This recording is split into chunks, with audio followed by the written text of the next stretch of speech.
నా పేరు సైదిరెడ్డి, గుడిపల్లి మండలం, కోదండపురం గ్రామం. గత 5 సంవత్సరాల నుండి కాంగ్రెస్ పార్టీలో పనిచేస్తున్నా. కాంగ్రెస్ పార్టీ చాలా మంచిగా ఉంది, ఫలితాలు పథకాలు కానీ.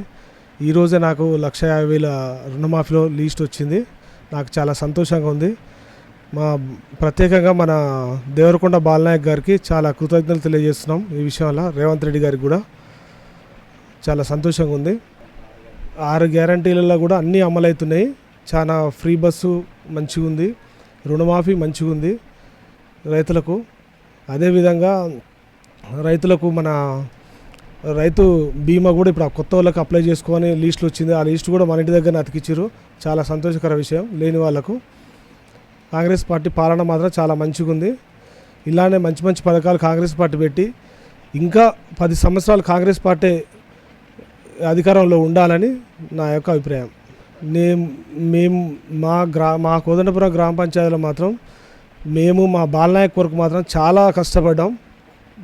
చాలా హార్డ్ వర్క్ చేసి ఓట్లు వేయించుకొని గెలిపించినాం. ఎంపీ ఎలక్షన్లో కూడా బాగా కష్టపడ్డాం. మా రఘువీరెడ్డి అన్న గారికి ఓట్లు వేసి గెలిపించుకున్నాం మేము ప్రత్యేకంగా. ఇంకా మా బాలనాయక్ సార్ గారి సూచనలతోటి మా గ్రామ పంచాయతీలో చాలా పెన్షన్స్ కొంచెం వచ్చినాయి. తర్వాత కొన్ని ధరణిలో ప్రాబ్లమ్స్ ఉండి అవి కొన్ని దరఖాస్తులు ఎక్కువ వచ్చినాయి. కేంద్ర బడ్జెట్ కొంచెం తెలంగాణకు అన్యాయం జరిగింది.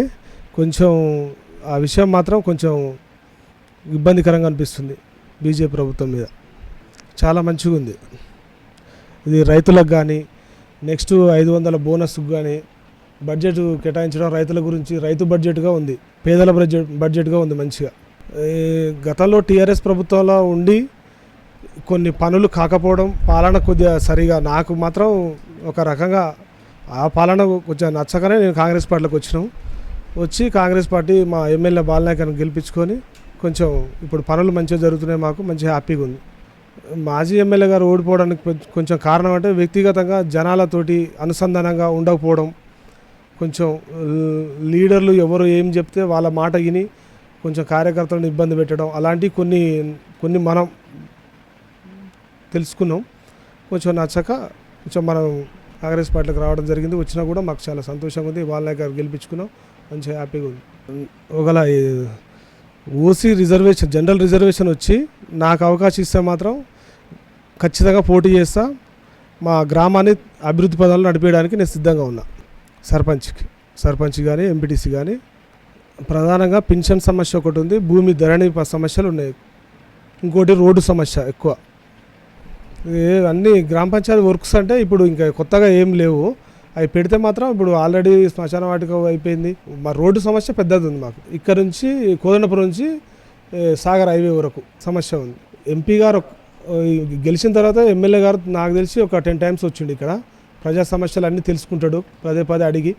ఏ చిన్న కార్యకర్త ఫోన్ చేసినా ఎత్తుతాడు, పర్సనల్గా ఫోన్ చేసి అన్న తమ్మి అని కూడా మాట్లాడతాడు. మంచి వ్యక్తిగతంగా ఆయన మంచి వ్యక్తి. ఇప్పుడు ప్రజెంట్ ఎమ్మెల్యే అయితే అది అయితే మంచి పద్ధతి అయితే కాదు. దాన్ని ప్రభుత్వం దృష్టికి తీసుకెళ్ళి దాన్ని బంద్ చేయడమే మంచిది అనిపిస్తుంది నాకైతే. బెల్ట్ షాపులు కానీ సరే ఇంకేదైనా డ్రగ్స్ అలాంటివి ఇవన్నీ వాళ్ళు నా బూటకం. అదంతా వాళ్ళు కరెక్ట్. ఇది ప్రతిపక్షంలో ఉండేది అట్లా మాట్లాడుతున్నారు కానీ అది కరెక్ట్ పద్ధతి అయితే కాదు. అది పోలీస్ వ్యవస్థ కూడా మంచిగా ఉంది. ఎనీ టైం మా గుడిపల్లి ఎస్ఐ గారు కూడా మంచిగా రెస్పాన్స్ చేసుకుంటాడు. మంచిగా ఆయన ఎస్ఐ గారు కూడా మంచిగా ఫోన్ చేస్తే కానిస్టేబుల్స్ కానీ ఏదైనా పంచాయతీ ఉన్నా కానీ ఎక్కువ అవతల ఇబ్బంది పెట్టుకుంటే పెద్ద మనుషుల ముందర కూర్చొని మాట్లాడుకోవాలి, సమస్యలు క్లియర్ చేసుకోని చెప్తాడు. అభివృద్ధి అంటే శ్మశాన వాటికి ఒకటి, ఈ హరితహారం. ఇప్పటి వరకు అయితే నా తోటి మిత్రులకు కానీ అందరికీ ప్రతి ఒక్కరికి ఈ ఎలక్షన్ల ముందర కూడా కష్టపడి అందరికీ ఏదో రకంగా సాయం చేసి కాంగ్రెస్ పార్టీకి ఓటేయమని ఇంటికి పోయి బతిలాడి ఎన్నో రకాల ఇబ్బంది పడ్డా. ఇంకా కూడా ఎప్పటికైనా కాంగ్రెస్ పార్టీ కొరకు కృషి చేస్తూనే ఉంటా, కాంగ్రెస్ పార్టీ కొరకు కష్టపడుతూనే ఉంటాం, మా బాలనాయక్ కొరకు ఇంకా కష్టపడుతూనే ఉంటాం. ఎవరైనా సరే మన మా కోదండపురం ప్రజలకు నేను కోదండపురం కాదు తెలంగాణ వ్యాప్తంగా ప్రజలకు తెలియజేసేది ఏంటంటే మన కాంగ్రెస్ పార్టీ ఇప్పుడు కాదు, రాజశేఖర రెడ్డి ఉన్నప్పటి సందు కూడా పేదల పార్టీ. విద్య కానీ వైద్యం కానీ ఏదైనా మనకు అందుబాటులో ఉంటుంది కాంగ్రెస్ పార్టీ ఉంటే. దయచేసి అందరూ ఎవరైనా సరే యువకులైనా ఎవరైనా దయచేసి కాంగ్రెస్ పార్టీకి ఓటేసి రేపు ఎలక్షన్లలో ఎంపీటీసీ కానీ సర్పంచ్ కానీ ఏదైనా వేసి ప్రతి ఒక్క గ్రామ పంచాయతీలో కాంగ్రెస్ జెండా ఎగరేసి మళ్ళీ ఈ కాంగ్రెస్ ప్రభుత్వం ఇంకా నెక్స్ట్ కొన్ని కొత్త పథకాలు పెడుతుంది. దానికి కూడా మనం అందరం అర్హులం, అన్నీ సాధించాలని నేను కోరుకుంటున్నాను.